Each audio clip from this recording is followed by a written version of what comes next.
So I was one of the people, actually one of the very first few that had a uncontrollable Mavic right out of the box. I'm watching post after post after post about magnetic interference, and I'm going to give my opinion to this because I'm actually one of them that had this issue happen to them. Now, this video is based upon my own opinion, my own experience in UAVs. Even though this technology in the Mavic remote is the first in UAV technology, I'm guessing. I don't know of any other UAV that uses a magnetic type device for the inputs on the controls. But when I first received my Mavic, took it out of the box, and I was very surprised. I've never seen a UAV that had the advanced calibration for the IMU, where you would basically set the Mavic on its side, wait for it to do its thing, set it on its back. Never seen that before. That was very interesting. My experience in UA, well, first of all, you can kind of see behind me, my bonus room is basically a mini hobby shop. I started out with radio-controlled airplanes when I was 10 years old. This helicopter right here, this is 10, 12 years old, a little Raptor 30. Self-taught myself how to fly that. It now has a NASA H system on it, so it actually flies just like a Phantom. Very unique helicopter. But I've had a Phantom. I've had the original Phantoms all the way up to my backup bird now, which is a Phantom 3 Professional. I have built an S800 Evo, crashed an S800, rebuilt an S800, built a 900. Never got a chance to own a 1000. I've done several UAV repairs for people galore. I fly my Inspire daily. And now that technology has changed, just kind of like a smartphone, we can now use an Inspire and almost get the same quality of what we tried to get out of our S800s using a GH3 camera and stuff, even though the GH3 is more better than a Inspire X3. But back in the day, you had to pack up the entire rear of your SUV with equipment just to go do a shoot. Now you can walk out with an Inspire and pop it in the air and you're ready to go. And in some cases, you can stick a Phantom 4 up in the air, depending on your wind and stuff, and almost get the same quality shot. Technology has changed, which is where the Mavic is coming in.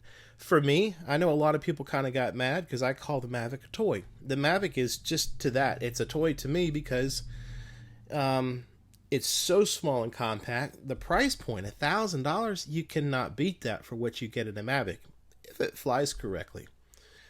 So when I got my Mavic, I did everything correctly. Calibrated the compass, calibrated the IMUs, charged everything up. Everything was set up correctly, ready to go. When I first took my Mavic off, I was kind of curious to see, I was not in sport, but let's see how high or how fast it accelerates going up in altitude. And I did full up, nothing would happen. It would just hover. I did full forward, nothing would happen. It would just kind of hover. If I backed off the sticks a little bit, she went. I thought, okay, maybe there's something in its settings or something I did wrong. So I flew the Mavic around a little bit. Everything was going just perfectly fine. And in this video here, I am basically flying down my street doing a extended forward flight. There is a pond at the end of my cul-de-sac. I'm not sure the distance, but I know on some of my prior UAVs, that's my distance limit. With the trees and stuff and interference and stuff, that's where my limit starts, where it basically says weak transmission. So it's kind of trying to test in the range and stuff, and Mavic went right to the pond with no problems at all. As I turn around to come back from the pond, I hit full forward and, to catch some speed to see what would happen. And as I'm doing so, the Mavic, you can just see it in the distance. You can see it start just descending. And I'm not telling it to do this. And that's when I noticed this is the key point that a lot of people are missing. All this magnetic interference crap. There is a problem with the Mavic. It will start yawing. It'll go bzz, bzz, bzz, bzz, bzz, bzz, bzz, bzz. And the camera goes erratic as well. You don't see it so much in the video than you actually see it on the aircraft itself. But this jerking yaw, bzz, bzz, bzz, bzz, it does this as it's losing altitude. What's interesting about this particular behavior of the Mavic is we're now starting to see people have return to home issues doing the same erratic movement. I don't know what the cause of this is, but this also plays a key point in a lot of things. Now, up until this point, didn't really know what was going on. Based upon what I saw in the controller and stuff, I didn't think I was getting any interference, which I don't have much interference in the area that I'm in. All my prior drones have flown perfectly fine. The only issues I've ever had with my drones is because of pilot error, and we won't go there. Lessons learned. So, my second flight of the Mavic, I recharged the battery, looked everything over the best I could. Everything was perfectly fine.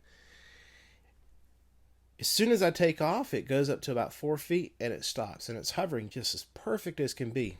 No inputs from the stick would change anything. I could move the joysticks in every direction.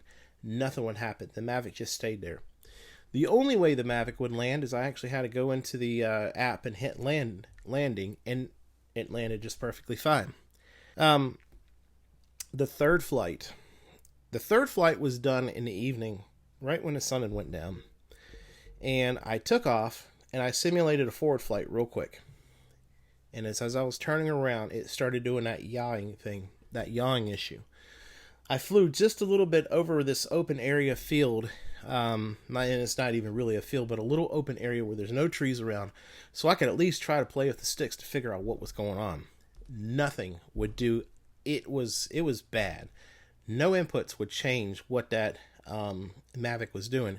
And in fact, it was actually trying to gain altitude. Now, luckily, it wasn't flying in a specific direction. It was just staying still, pretty much kind of moving around and such, kind of orbiting. But it was doing that bzz, bzz, bzz, bzz, bzz, bzz. And I hit the landing button, or I'd go into the app and hit landing. As soon as it said landing, it would stop. And it would then go bzz and go up about another however so feet. And then I would still manually try to bring it down and land it, and it kept messing up. I mean, it was probably one of the scariest moments I've had, because not that the fact that I know I'm not going to hit anybody, but at the same time, no crash is any fun, period. I don't care if it's the smallest drone you have to the largest cinema drone. And when I have crashed an S800, and that is one of the most horriblest experiences, sounds you could ever possibly imagine. You don't want to crash. And then at the same time, we're trying to figure out what's going on. It took about 7 minutes to get this Mavic to land. And what would happen is I would finally get it down to about 4 feet off the ground, and it would shoot straight back up in the air. And couldn't figure out why in the world this was happening. Finally, once I got it, and I still don't know how I got it to land. Finally got it on the ground. It shut off.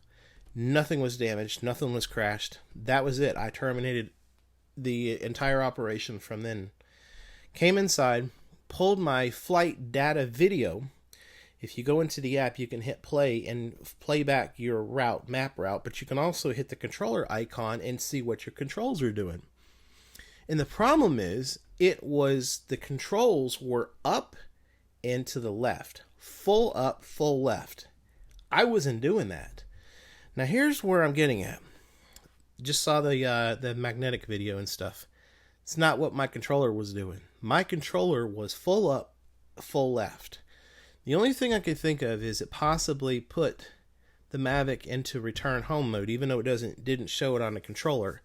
But this bzz, bzz, bzz, bzz, out of this uncontrollable yaw, twitching and stuff where you see, and I'll show it again in this video here. I know I'm going to try to splice some parts in throughout this video here. This is what happens after a forward This flight. is the problem that I was having with my Mavic, and I'm seeing this in other people's videos. So here's my concern. I wasn't wearing an iWatch. Of course I had my iPhone hooked up, but during the first flight while all this was happening, when I took this first video, the video was taken with my iPhone. So I actually took my iPhone off and was holding it, trying to capture this unusual flight that the Mavic was experiencing. There was no magnetic interference. And in the video of the gentleman that just posted a magnet near the controller, you see a smooth travel of the controller, mimicking as if you're smoothly doing the sticks. The recalibration that I did with my controller, when you went to go let go of the sticks and center it, sometimes it would center, and sometimes it would sporadically just, it would go wherever it wanted to go. If you let go of the stick, it might end up here, it might end up here down at the graph, and so forth and so on. Yes, I think there's a glitch with the Mavic. I'm hoping it's the controller. I don't see how it can be software related. I don't know. And luckily we have people like Ken Booth who have taken it very serious and try to get down to the bottom of it. But the biggest problem that we're running into is DJI has so many chiefs and powwows, and there's so much cluster customer service people that just don't know what they're doing, and it's not being taken seriously.